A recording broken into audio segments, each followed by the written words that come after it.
players have alternate uniforms? Do the coaches have alternate uniforms for the game on Saturday? Not that I know of. I don't know what the coaches wore in 1918 and 1919. Ties? Yeah, I don't think that's going to happen. I'll leave that to you.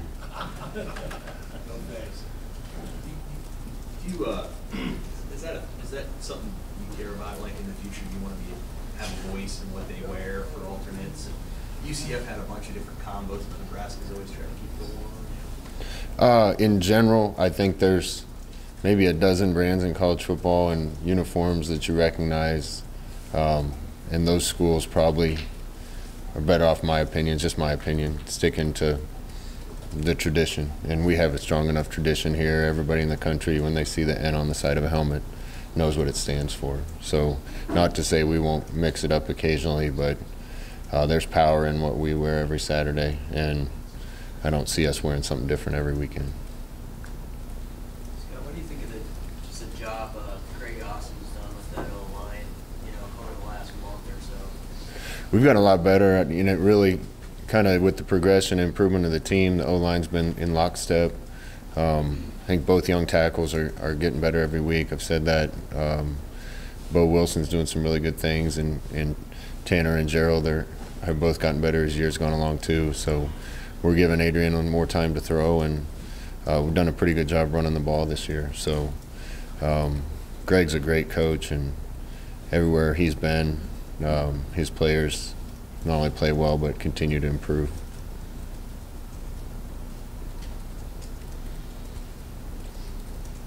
You guys forced 3 turnovers, 4 punts, had a turnover on downs. I think they only scored on 5 of their 15 drives in the game. If they scored 34 points, they scored 31. How do you think the defense is doing right now as it relates to growth and progress and winning? How did you think they played on Saturday with all the positives and yet the fact that they gave up? They played a good team Saturday, and I thought they battled. And statistically, we gave up too many points. You'd like to, we need to get some field goals instead of touchdowns, and do better in the red zone. And overall, I think offense and defense both played well enough on Saturday to win a game. I'm not sure you can say that about our special teams performance. You got to put all those things together to win football games, and we're getting closer and closer every time we go out. But there were some signs of things that happened on defense that were really encouraging to me. Forcing turnovers, playing as hard as we did, getting more hats to the ball, being a little more physical, seeing some big hits. Every week it's gotten better, and they probably played their best game, even though they gave up 35 points. They probably played their best game on Saturday. How pleased have you been with Chinander sort of staying the course this year? Because I'm sure it hasn't always been easy with changes in the lineup and things like that. How have you seen him sort of steer his side of the ball through this? It hasn't been easy for any of us, the players, the coaches, I'm sure the fans. We've had to struggle through some things, and the best thing to do as a leader when you're struggling through things is be consistent and stay the same, and keep your messages the same, and keep encouraging. I know I've said this before, but after this season, regardless of how it finishes, the thing I'll be most proud of from this season is most teams, if they have the start to the season that we had, would have shut it down, would have started fighting, would have got worse. And this team keeps getting better, keeps having more fun playing, culture keeps getting better. There's relationships being developed. There's a lot of the things being built, even through some trying times. That's not easy to do. And leaders like Coach Chinander and others are the guys that help see that through. Not one coach turned on any players. Players aren't turning on each other. Players aren't turning on coaches.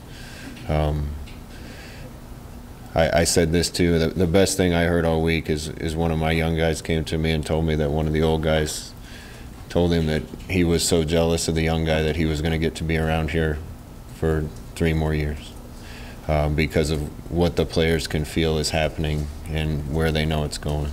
And that's great to hear, that even a senior going out the door wishes he could stay here with us a while longer and with his team a while longer. Scott, Devine's a couple hundred yards away from 1,000. Nebraska hasn't had a 1,000-yard rusher since 2014. Just as a guy who's been around Nebraska as long as you have historically, does that mean a lot to you if you could get a 1,000-yard rusher this year? It would. Our first goal obviously is going to be win games, and we'll do whatever we have to on offense to win games. But I'd love to see Devine get to 1,000. I'd love to see Stanley get to 1,000 and JD get to 1,000. And I was just kind of made aware of their numbers today because I don't really look at that. But I think it's possible for all of them to do if we play well on defense. And if those guys hit those benchmarks, that probably means we put ourselves in position to win some games. Can that help you in recruiting too, just to have those tangible results on paper to show kids out there that this is what this offense produces? Yeah, probably. But I think, you know, being out on the recruiting trail, kids see what our offense is about. And, man, if I was a young player in high school looking at our core of young players and especially our freshman quarterback, I'd want to come catch balls from him. So I think a lot of those things speak for themselves, but it always helps to have the proof on paper. And Stan and JD are both, and Devine are all close to hitting a milestone. You've tried a lot of different guys as sort of the third receiver on the field with those two.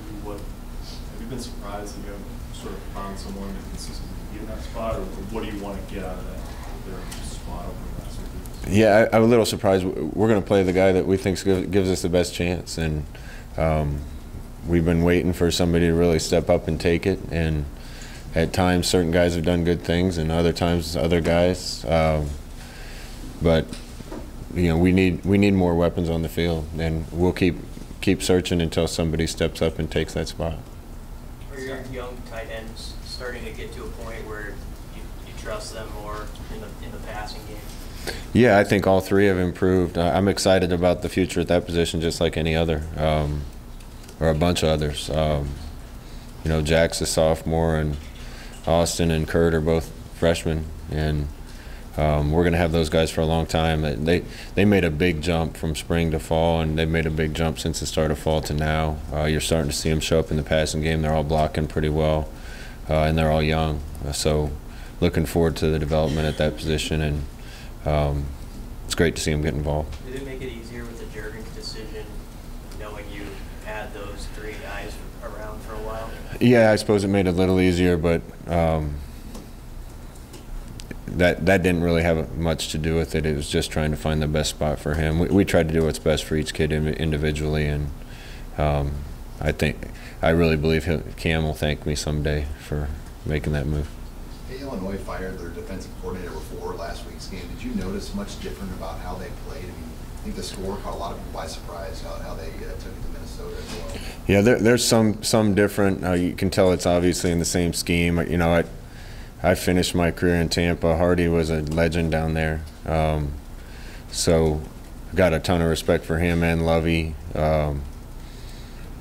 You know, I'm familiar enough from those days back then with how that defense works to kind of recognize things. There's some differences, but I don't know how much of that difference was just a game planning thing for that team and how much is going to carry over. So we got to be prepared for what they did Saturday and what they did the rest of the season before that.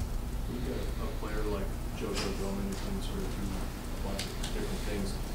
From your vantage point as a play caller for the game plan, what about a guy like that that can do different things makes it difficult offensively? I told JoJo today, best thing that he did on Saturday, he just made plays.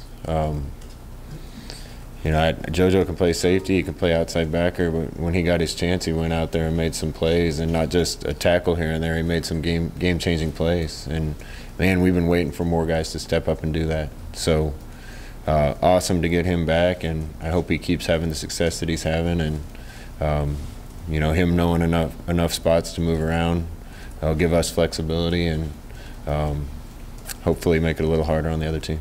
Knowing what he's gone through over the last couple of months, was that cool to see him have success when you guys put him out on the field? Yeah, he's been through a lot.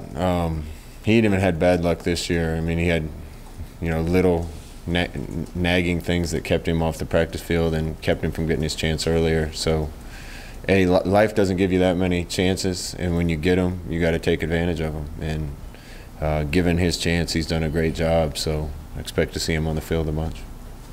We saw some new offense, what looked to be new to me, offensive wrinkles on Saturday. How do you come up with those? Like, do you just think of those? Do you and Troy get together? How do those things form? Just from watching a lot of tape, and we invent some really good things, and some other times I laugh at myself after the game thinking, what was I thinking? That was never going to work. But as a staff, we can usually balance each other out and tell each other when one of the ideas is stupid. We had some good stuff for him Saturday. We'll try to put our guys in good positions again this week, and you just got to keep being creative. I think one of the secrets to what we do is running some different stuff every week and keep people guessing. So we'll go back to our bag of tricks and see if we can find anything else.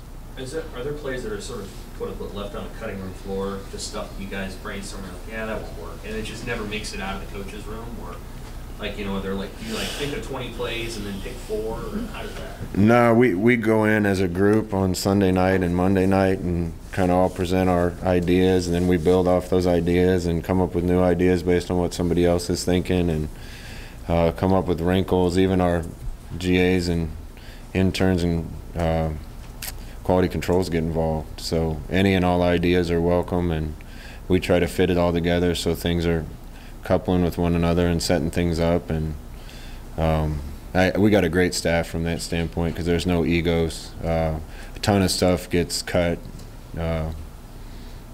and usually more gets added as the week goes along, and we try to land on the best set of stuff that we think we can possibly land on to win a game. Scott, Urban Meyer after the game said that that's a 2-win team that nobody wants to play right now. What's kind of your thought on hearing that from him? I suppose that's good to hear. It's not much of a consolation. We've had some great moral victories this year, and those don't count for anything. So you guys got Breon Dixon onto the field on Saturday. Can you just maybe speak to his development that got him to this point and what he still has to do a bigger role? Well, we wanted to redshirt him, and we're within our last 4 games, so we're going to get him on the field. Hopefully he can help. He's still got a long way to go in some areas, but we need more depth and more guys on teams and on offense and defense, so hopefully he adds something. How much have you missed Tyron Ferguson? Do you anticipate him having much of a role these final 3 games? I hope so. He's been hampered by a minor injury for a while, so hopefully we get him back and healthy. And gosh, we need more depth. More depth will help us on defense. More depth will help us on special teams. And having a few guys hurt and not able to go hurts us from that standpoint. Do you wait until the offseason to kind of do the whole examination of special teams, or is it pretty clear now what's gone wrong on both the kicking and then the return teams? Yeah. Listen, we watch every game, every snap, a practice game. We know what happened and what went wrong. Some things can be fixed now. Some things are going to need other help to get fixed. And, the block punt on Saturday was a miscommunication. That can't happen. Those guys have done that 200 times in practice, and they changed protection on one side, and one guy changed it and didn't tell the other 2. Those things can't happen in a big game. Some of the other things that happen, we're probably going to have to wait and address in the offseason. Scott, how did your running backs come out of that game health-wise? And how does the second part of the question is, how does Maurice, how does he react in those big atmospheres like Michigan Stadium, Ohio Stadium? I mean, just a kid, Maurice is going to be fine. I don't think there's a moment that's too big for him. His biggest issue, I've said this all year, is he needs a year in the weight room and a year to get bigger and stronger and a little more durable. But he went up to Wisconsin and had his best game to date at that point in a tough environment. He just got a little nicked up on Saturday and we couldn't use him as much. But both guys are good to go and we're practicing today. Hey, Scott, what's your impression of A.J. Bush, and what do you expect from him Saturday, maybe given the fact that he had played here, or was in the program for a little bit before before. That was like 3 schools ago. But, you know, just the fact that he has a history with Nebraska and what he's done since he's taken over as the quarterback there. I can only guess. I know AJ by name and a little bit of tape from a long time ago and not much more. Know he played well last Saturday. And I know if I was playing a team that I used to play for and came back, I'd be excited to play.